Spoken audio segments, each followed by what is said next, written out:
तो दोस्त लोग देख सकत रहो ई टीगेन आर्क वेल्डिंग ए वीडियो के में देखावल जाई। तो अभी टिग वेल्डिंग हो रहा बा, टंगस्टन आर्क वेल्डिंग, ठीक बा। ये आप देख सकते हैं कि किस तरह से ये टिग वेल्डिंग यानी आर्गन वेल्डिंग किया जा रहा है। और argon welding pipe to pipe joint करने के लिए किया जाता है, ठीक है। तो आप देख सकते हैं एक तरफ एक आदमी वेल्डिंग कर रहे हैं टिग वेल्डिंग, दूसरे तरफ आर्क वेल्डिंग चालू है। इसमें देखिए ये हमारे दोस्त आर्क वेल्डिंग कर रहे हैं। आपने जो देखा पहले टिग वेल्डिंग था, ये देखिए अब ये टिग वेल्डिंग मारने के बाद रूट कंप्लीट होने के बाद हम लोग क्या करते हैं कि एक बार ग्राइंडिंग कर देते हैं। अब यहाँ समझने वाली बात है कि ग्राइंडिंग क्यों करते हैं, वायु में ग्राइंडिंग। तो ग्राइंडिंग हम इसलिए करते हैं कि कहीं पे पिन होल है, सेलेक्ट दबा हुआ है। जैसे सेलेक्ट मीन्स क्या, आर्गन जब मारिएगा ना तो आप देखिएगा जो हम फिलर जलाते हैं उसका कचड़ा आगे घूमते रहता है। वो क्या होता है कहीं पे जाके रुक जाता है, वो आगे चल के हमारे लिए प्रॉब्लम करता है, कचड़ा बन जाता है वहाँ पे। और एक बार कहीं पे हम टर्च उठाए होते हैं तो वहाँ पिन होल आ जाता है जो आरटी के टाइम दिखाई देता है, ठीक है।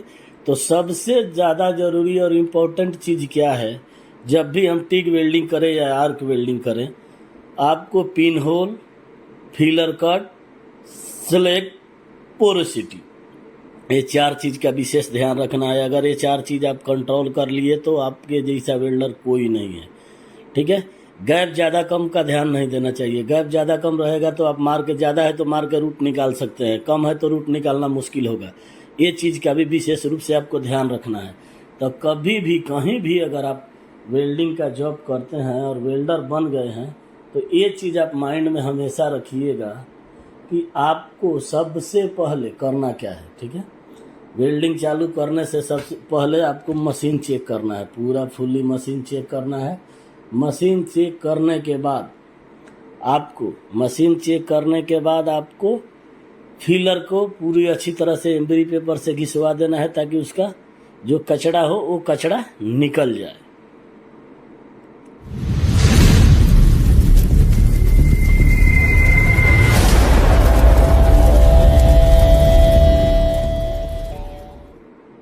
और आर्गन में जानते हैं प्रॉब्लम क्या होता है, आर्गन में ये प्रॉब्लम होता है कि कहीं भी आप जब वेल्डिंग कर रहे हैं ना तो जहाँ हम स्टार्ट करते हैं जितना मारते जाते हैं उतना वो अपने तरफ खींचते जाता है, यानी ज्वाइंट को क्लोज करते जाता है, ज्वाइंट को एकदम नज़दीक करते जाता है। तो ये चीज़ आपको हमेशा ध्यान में रखना है और ध्यान में रखते हुए ये काम करना है कि हम एंड तक जाते जाते पूरा क्लोज ना हो जाए। इसलिए क्लीट वहीं काटे, जब मार के क्लीट के पास चले आए हैं तब को क्लीट को कटिंग कीजिए और क्लीट अपने हिसाब से मारिए, क्योंकि थिकनेस जितना रहता है वो हिसाब से क्लीट लगाना चाहिए और कितना दूरी पे क्लीट लगाना चाहिए ताकि आपको आगे चल के प्रॉब्लम ना आए। क्योंकि जब क्लीट कटिंग करेंगे ना तो आर्गन मारते जब ज्वाइंट खींचता है और आगे जाके पूरा गैप कम हो जाएगा, जिसकी वजह से आप वेल्डिंग नहीं कर पाएंगे, आपका रूट नहीं निकलेगा। तो विशेष रूप से ये चीज़ ध्यान दीजिएगा। अगर आप हमारे चैनल पर नए हैं तो हमारे चैनल को ज़रूर सब्सक्राइब कर लीजिएगा, वीडियो को लाइक ज़रूर करिएगा, अपने दोस्तों में शेयर करना मत भूलिएगा। ये चीज़ आप हमेशा ध्यान में रखिएगा, ठीक है।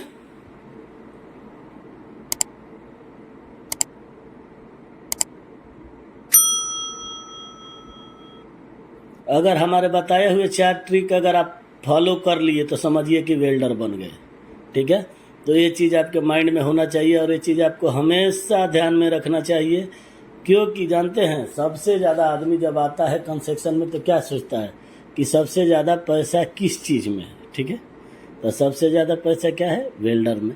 तो वेल्डर की तरफ आदमी का झुकाव बढ़ता है, लेकिन वो क्या करता है, अगर सही से नहीं देखता है, सही से कंट्रोल नहीं करता है, वही चीज़ उसके लिए प्रॉब्लम क्रिएट करता है। तो वो वेल्डर नहीं बन पाता है, वो सही से नहीं कर पाता है, वो ध्यान नहीं देता है, जिसकी वजह से उसका रिपेयर आता है। बार बार रिपेयर आने के चलते वो डिस्क्वालीफाइड होता है। डिस्क्वालीफाइड होने के बाद फर्स्ट तो उसका टेस्ट नहीं निकलेगा, टेस्ट निकालना बहुत मुश्किल होगा। टेस्ट निकालने के बाद अगर क्वालिफाइड हो भी गया और जॉब में केयर नहीं किया तो उसका रिपेयर आएगा। कहीं पे प्रॉब्लम क्या होता है, 10% है, कहीं 100% है। तो जहाँ पे आरटी ज्वाइंट 100% है, अगर आप केयर नहीं करते हैं तो 2 दिन भी नहीं चल पाइएगा। जहाँ 10% है उससे भी खतरनाक है, क्योंकि एक अगर आपका रिपेयर आ गया तो प्लांटी में 2 आएगा, 2 आ गया तो 4 आएगा, 4 आएगा तो 6 आएगा, उसके बाद आपको डिस्क्वालीफाइड कर दिया जाएगा, उसके बाद आप वेल्डिंग नहीं मार सकते हैं। तो ये चीज़ विशेष रूप से आपको ध्यान में रखना है, और ध्यान में रखते हुए वेल्डिंग का काम सीखना कोई इजी और कोई भारी भी नहीं है। तो ये चीज़ आपके माइंड में होना चाहिए दोस्तों कि कभी भी हम जब वेल्डिंग का काम करें, वेल्डिंग का काम सीखें, तो किस तरह से और कैसे करें। तो ये हमारा 4 ट्रिक को फॉलो कीजिएगा, और कभी भी 4 चीज़ स्टार्टिंग से आपको ध्यान रखना है। ये नहीं कि चलो हम वेल्डर बन जाएंगे उसके बाद ध्यान देंगे, ये तो ऐसे कर लिया, ये तो सही है, नहीं। हम खुद जब सर्टिफाइड हो जाते हैं, हमको खुद पे भरोसा हो जाता है कि हम जो कर रहे हैं सही कर रहे हैं, तो समझिए कि आप सक्सेस हैं। अब ये नहीं कि कैसा हूँ है, हाँ मैं देख लिया, सही है, okay, no, this is not good way. So please my friend everybody who is have welder and learning to welding, so wear carefully what I about ask you, you follow my tips.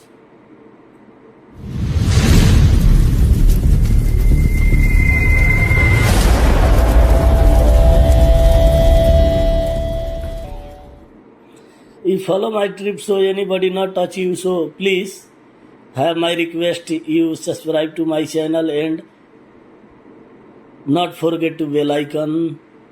You make bell icon so next video coming yearly. What time I upload, that time you see my video and watching. So share your all friend my video. So please don't forget for me and my video. So everybody need to see video and subscribe my channel. Okay?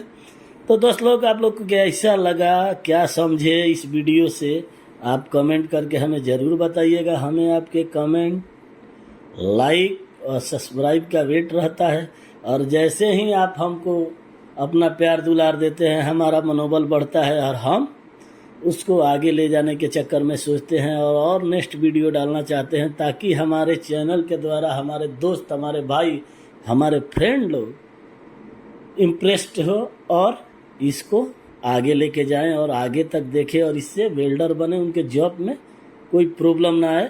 तो 4 trip को जो follow कर लिया वो कभी भी welding में नहीं हटेगा। तो नमस्कार दोस्तों।